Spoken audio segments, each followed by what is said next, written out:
turn our attention now to the energy sector. We're joined now by Mr. Joshua Mukan, who is an energy expert. Thank you for coming on this morning, sir.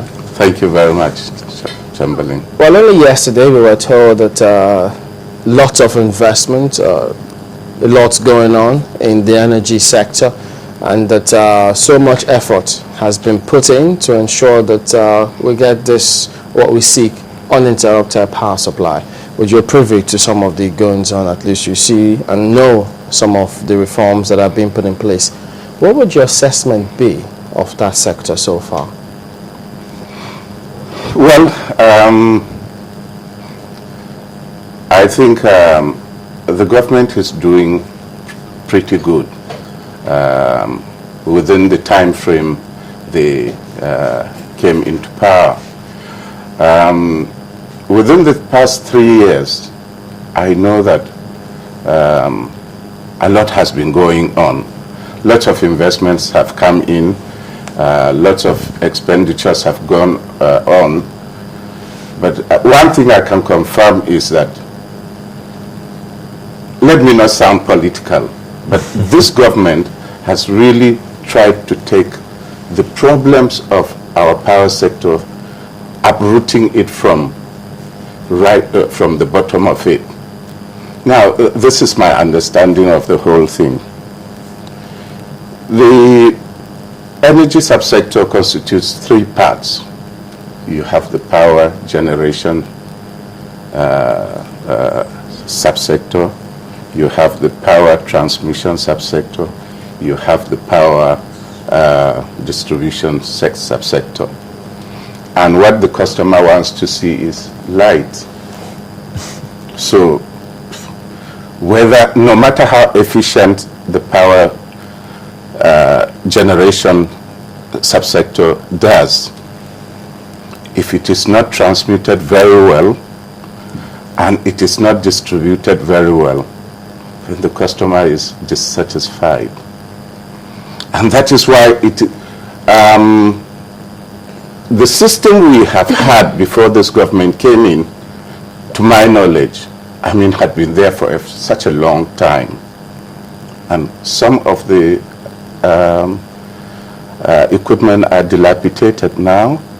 Some are non-functional.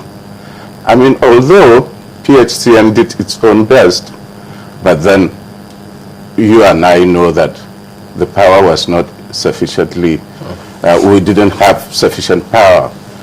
So the amount of investments that have come in right now for power subsector, for the power industry, believe me, my understanding is that it may take a little bit of time. How much time? Well, I know that the present government has invested heavily in thermal plants. Thermal plants, which I believe doesn't take as much time to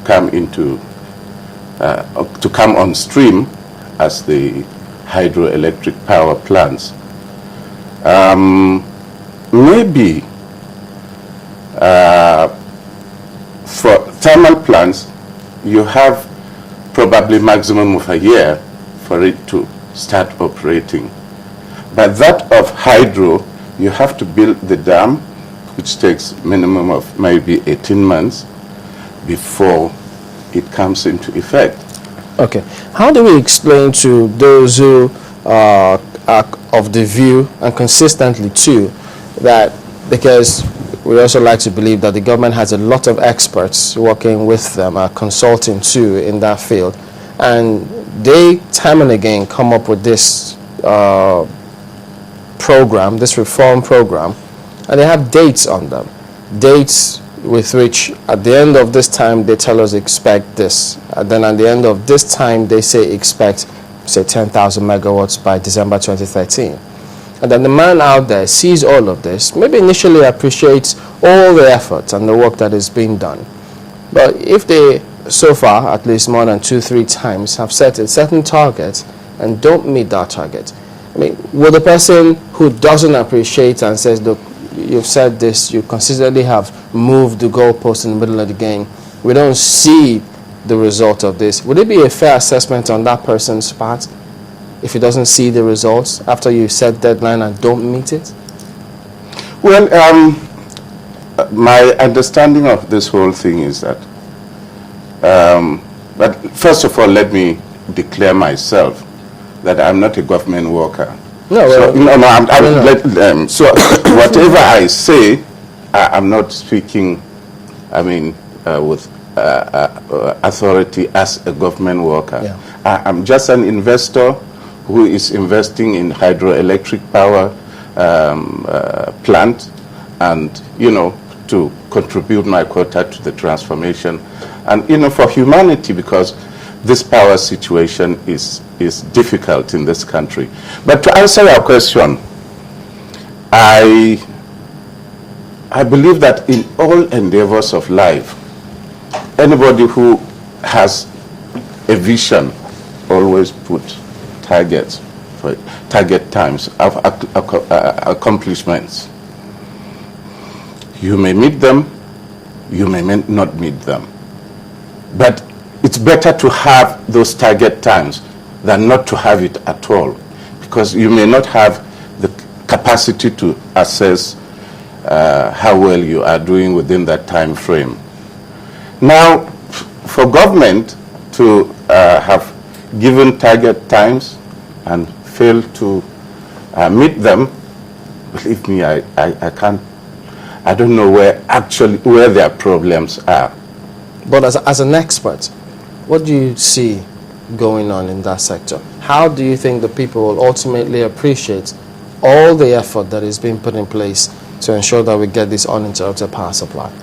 Well, like Ahmed mentioned, government does so many things at the same time.